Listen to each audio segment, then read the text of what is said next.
Good morning, our people. As you well know, all my time, all my spare time is spent on finding solutions to the Igbo problem and the Igbo problems which are existential, which threaten our very existence, even though majority of our people are not aware of this. But if everybody is aware that there is an Igbo problem which is threatening to make sure that in 50 years there won't be an Igbo people, that problem will not exist. Majority of our people think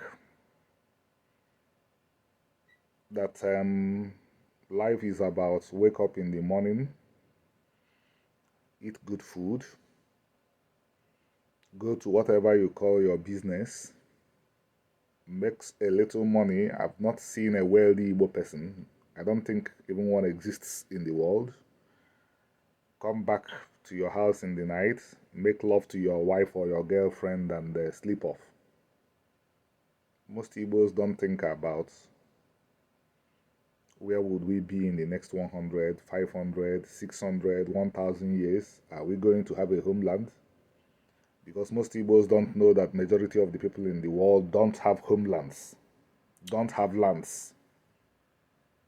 In Europe, Asia, most people don't have what we call ancestral lands or homelands that are peopled by people of one stock who can trace themselves to that land for 500 years. Because of this our lack of our awareness of history and our history and history generally, we don't even know we are threatened. So I adopt sometimes radical measures to look at this problem. And because I want to look at them very radical, I have never believed that I could find somebody in leadership position in Christianity that could have empathy for Igbos. Because for obvious reasons, why I feel so should be easily determined. They have allegiance to another authority. If you are a Christian priest, your allegiance is to Rome. If you are Catholic, if you belong to Redeemed Christian Church, what is uppermost in your mind is the protection of the interest of the Redeemed Christian Church. Same thing applies to if you are Anglican. If you are Anglican, you think about the interest of England first before you think of the interest of the Igbos. And these religions are nations too. People who have not studied religion at an advanced level may not know that if you are Catholic, your primary identity is Catholicism before Igbo. So, but I've seen that there are always exceptions. I was listening to a video produced by one gentleman, Bishop Onah or Bishop Onah, who presides over the Catholic Church in Nsukka. I will first of all talk about what he said. He said there is danger. That many Igbos are now committing atrocities in the name of Omenana.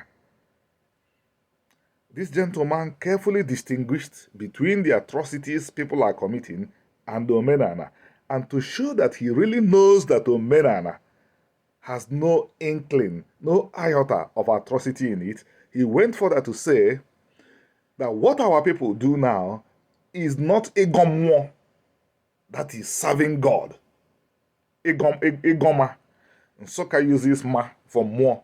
That what Igbos are doing now is not Egomwo, not serving God, not praying to God, but making charms. And he said that elders are behind the people behind this. This priest, this Christian priest, very clearly knows that Omenana is pure service to God, and he was very, very clear about that. What does this tell me? There are members of the Christian clergy that feel for the Igbos that could do more if they are fed with the right information. Because this man is a Catholic bishop. By the core theology of Christianity, he is not even supposed to know fully that he is Igbo. After all, he has another identity besides the Igbo identity. But from what we are seeing, he is not ready to let the Igbo people go into extinction because of his primary identity, which is the Catholic identity. Because he ended his homily by saying that this problem is beyond, the problems of the Igbo are beyond the Catholic priests and bishops. Because according to him, when they die, they die. But if you are not in the priesthood of the Catholic community, your children will inherit the society we are abusing. I won't even say we are destroying, but abusing. Or destroying is even the better term. So, listeners, read between the lines. These people that are somehow insulated have begun to see that the Igbos are not going anywhere good. Majority of the Igbos think that Nigeria is the problem of the Igbos. Nigeria has not lasted as long as the Soviet Union lasted. Or maybe it has lasted a little bit longer. But as an independent country, it's just about 60 years. Yugoslavia lasted longer. If they are not run justly, and we all know that that it's not run justly, it will fall apart. But if it falls apart, what about the Igbo society? Is it wrong with any kind of justice? Does it have any kind of direction? It doesn't have.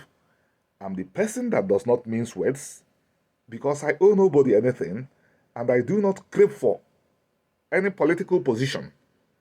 I'm not interested in becoming rich. If you don't want to buy my books, which are the only things I have out there, no problem. But I would not hesitate to tell you the truth, because if you say the truth, you will not be popular. But the most important thing is that I say the truth so that my children will have a society to inherit, so that they will have a homeland to go to. Brothers and sisters, let us look at matters like this with clarity. Let us dish sentiments. We have tried to reduce information that is freely available but not organized to the Igbo people, so that the Igbo people will read, know who they are, move forward. Igbos are troubled, cheated, abused in Nigeria. Why? Anti-Semitism, which is Igbophobia. But most Igbos do not know this, so they will jump into the Igbo presidency fray, waste the little money they have, and get nothing. This discusses Igbo land.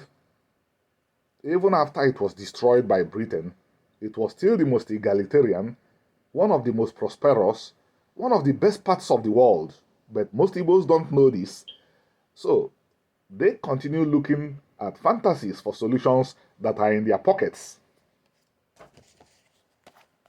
Our brothers and sisters who were carried off during the time of the transatlantic slave trade are even more knowledgeable than us. They have realized that straying from the commandments contribute to why they found themselves where they are. Follow a man like Chief Zion Lex. He is doing a good job. He's calling African Americans and Caribbeans who descended from the Igbos to look inwards. And William Brown is doing a good job too, working alongside him. This is about the Osu, which we have not been able to solve. The Osu were auxiliary priests in the Igbo religion. When the Igbo religion began to be neglected by the Igbos, the Osu, who were the lowest class of priests in this religion, began to be ignored and viewed as inferior. This tells you why there are two republics that are supposed to be behaving like sisters in the world, the Igbo republics that Britain destroyed and the state of Israel. But the Igbos are not good partners now. Igbos are not capable partners. That is why the state of Israel does not look towards them. It's not just about religion. And Igbos cannot do well until Igbos return to Omenana. Israel is very close to America, close to Britain, close to even the Hausa Fulani, because these societies are better organized than the Igbo society. A few months or years ago, some people came to invent lies about Igbo DNA being sub-Saharan. Well, this book tells all the story. My own DNA started from Uru of the Chaldeans, where Abraham was born. Is that in sub-Saharan Africa? Hebrew Igbo republics talks about the first republic that Hebrews founded when all the Hebrews or most of the Hebrews were thrown out of the land of Israel. These are verifiable facts. Igbos read them and get direction. We have whatever it takes to improve our lives, build one of the most successful societies in the world, and help to shape humanity. Thank you, everybody. Be well. Shabbat Shalom. If you're observing it in the Obi or in a synagogue, be studious. Without studies and working, we cannot improve. Thank you.